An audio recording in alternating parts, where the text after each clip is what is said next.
여러분 반대쪽에서도 똑같은 얘기를 할 수 있습니다. 만약에 자본 스탁이 K스타보다 더 많은 1인당 자본 스탁을 가지고 출발을 하면 지금 감가상각이 투자보다 더 큰 상황이잖아요. 그러면 자본 스탁은 줄어들어야 됩니다. 그래서 처음에 이만큼 줄어들겠죠. 그래서 이만큼 줄어들어요. 그 다음에 또 자본 스탁이 줄어들어야 됩니다. 이만큼 또 줄어들고 또 줄어들고 그래서 결국은 시간이 충분히 흐르면 이쪽에서 출발했을 때 자본 스탁이 마찬가지로 K스타로 수렴을 할 거예요. 자, 이제 자본 스탁이 K스타 수준만큼이다라고 한번 해보죠. 지금 그러니까 수렴을 했다라고 이제 이야기를 하기 전에 우연히 마인랜드가 자본 스탁을 K스타만큼 가지고 시작을 생산 활동을 시작을 한다라고 한번 해보죠. 그러면 K스타에서는 어떤 현상이 나타나냐면 투자와 감가상각이 같아지는 그런 자본 스탁이란 말이에요. K스타는 다시 말하면 이 투자 곡선과 감가상각 곡선이 만나는 점이에요. 만나는 점이라는 뜻이 뭐냐면 바로 투자와 K스타 수준에서 투자와 감가상각이 같다는 뜻입니다. 그래서 K스타 수준에서는 투자와 감가상각의 크기가 같아요. 투자와 감가상각의 크기가 같다는 것은 우리가 캐피탈 어큐뮬레이션의 러 오브 모션을 다시 한번 생각해 보시죠. 이게 투자 마이너스 감가상각인데 지금 우리가 마인랜드가 가지고 있는 자본 스탁의 크기가 얼마만큼이냐면 K스타란 말이에요. 여기서 우리가 지금 출발을 했습니다. 자, 그러면 우리가 이 K 대신에 그냥 K스타라고 쓰면 되겠죠. 지금 현재 가지고 있는 자본 스탁의 크기가 K스타니까 그럼 투자가 얼마만큼 발생하냐면 제가 이 그림에서 I스타만큼 발생한다고 얘기할 수 있고요. I스타. 그 다음에 감가상각은 얼마만큼일까요? 바로 델타의 K스타만큼 발생하겠죠.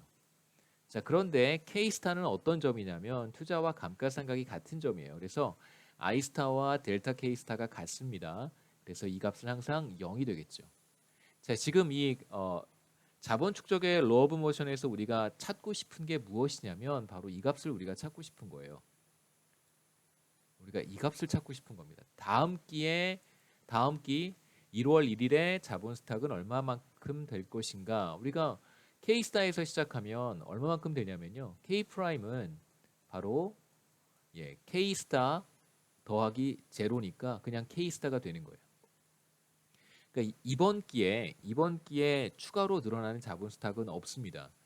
그러니까 어떤 경제가 K스타라고 하는 수준에서 다시 말하면 투자 곡선과 감가상각 곡선이 만나는 점에서 그만큼의 자본 스탁을 가지고 생산 활동을 시작을 하게 되면 투자와 감가상각이 같기 때문에 새롭게 늘어나는 자본 스탁은 제로가 되고요.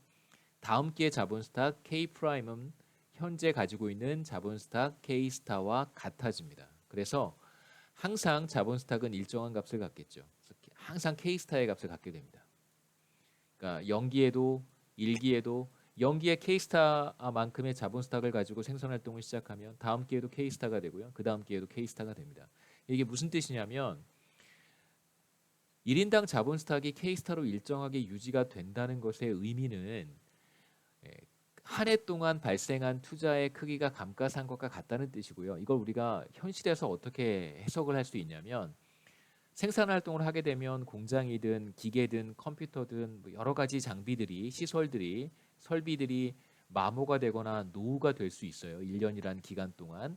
자, 그러면 그 노후되고 마모된 자본 스탁만큼 기업들이 혹은 뭐 기관들이 그렇게 메이크업을 하거나 혹은 메인티넌스를 하거나 유지 보수 규모만큼의 투자가 발생하는 것이다라고 이해할 수 있습니다. 그래서 항상 공장 설비, 뭐 시설, 컴퓨터, 뭐 장비 이런 것들을 일정하게 유지해 가는 상태가 바로 우리가 지금 보고 싶은 1인당 자본 스탁이 이제 K스타와 같아지는 수준이라고 할 수 있고요. 이러한 상태를 우리가 다음 슬라이드에서 볼 텐데 스테디 스테이트라고 부릅니다. 그러니까 자본 스탁이 일정한 상태.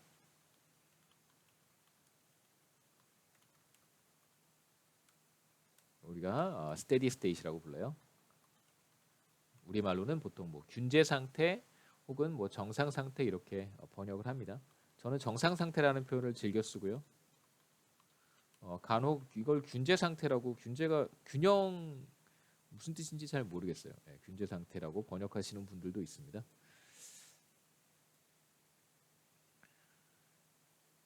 자, 우리가 정상 상태, 균제 상태를 자본 스탁이 일정한 상태라고 보통 부르는데 이 개념을 조금 더 확장을 해서 거시경제 전체의 변수들이 일정한 값을 갖는 상태, 거시경제 변수들이 일정한 값을 갖는 상태.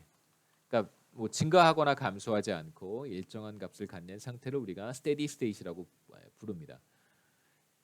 이제 이 그림에서는 우리가 앞에 슬라이드에서는 1인당 GDP가 어떻게 변화하는지에 대해서는 전혀 설명하지 않았었어요. 그러니까 우리가 앞에 슬라이드에서 봤던 내용은 1인당 자본 스탁 K가 어떻게 증가하고 어떻게 감소하고 어떤 상태에서 일정한 값을 유지할 수 있는가만 봤고, 자, 이제 이 그림에서는 1인당 GDP가 어떻게 변화하는가를 우리가 얘기할 수 있습니다. 자, 앞에 그림에서 다시 한번 볼까요? 앞에 그림에서 투자 곡선과 감가상각 곡선이 있었는데 이제 18페이지의 그림에서는 다시 생산함수를 제가 추가를 했습니다. 자, 이게 바로 생산함수고요. 그래서 우리가 앞에 슬라이드에서 무슨 얘기를 했냐면 최초의 자본 스탁 K0가 이만큼이라면 이쪽 영역에서는 자본 스탁이 증가하는 구간이란 말이에요. 그래서 자본 스탁이 K 스타보다 적다면 자본 스탁은 지속적으로 증가를 해서 K 스타에 수렴하게 됩니다. 자, 우리가 그런 상황을 앞에 슬라이드에서 봤고요. 자본 스탁이 계속해서 증가할 거예요, 이렇게. 자, 그렇다고 한다면 1인당 GDP는 어떻게 될까요? 자, 연기의 1인당 GDP는 연기의 자본 스탁은 여기였다고 한번 해보고요. 그때의 1인당 GDP는 Y0가 되겠죠. 자, 그런데 이쪽 구간에서는 1인당 자본 스탁이 증가합니다. 그래서 1기에 이만큼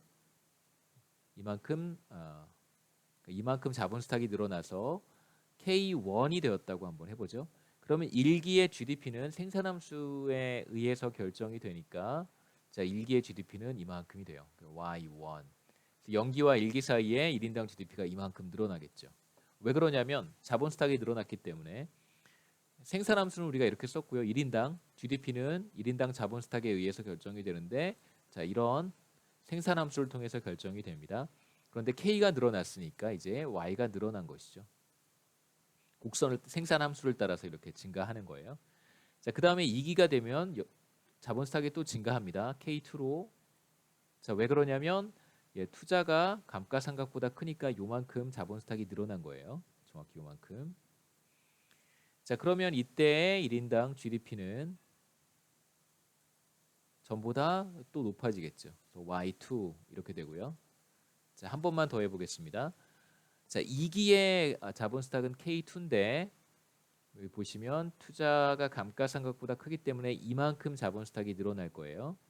그래서 이게 바로 2기에 추가로 늘어난 자본 스탁이고 3기 초가 되면 K3는 K2에서 2기에 늘어난 자본 스탁만큼을 더하면 되죠. 그래서 K3고요. K3에서도 우리가 1인당 GDP를 얘기할 수 있습니다. 생산함수를 따라서 이만큼이 죄송합니다. 그래서 Y3가 되겠죠. 그러니까 Y3. 자, 그래서 우리가 앞에 슬라이드에서 무슨 얘기를 했냐면 자본 스탁이 K 스타보다 적다면 자본 스탁은 이렇게 계속 늘어나서 K 스타에 수렴할 것이다라고 얘기를 했습니다. 자본 스탁이 쭉 증가해서 K 스타로 수렴하면 1인당 GDP는 어떻게 될까요? 여기서 출발해서 마찬가지로 Y 스타로 수렴하겠죠. K가 K 스타로 수렴하면 Y는 당연히 K가 K 스타로 수렴하면 당연히 Y는 이제 Y 스타로 수렴하겠죠. 그래서 K가 쭉 증가해서 스테디 스테이트 상태에 들어가게 되면 1인당 GDP Y도 이제 더 이상 증가하지 않고 일정한 값을 갖게 됩니다. Y 스타. 스테디 스테이트 상태가 되겠죠. 우리가 보통 1인당 스테디 스테이트에서 정상 상태 1인당 자본 스탁을 이제 K 스타로 표현을 할 거고요. 정상 상태에서의 1인당 GDP를 이제 Y 스타로 표현을 하겠습니다. 생산함수를 따라서 이렇게 증가를 합니다.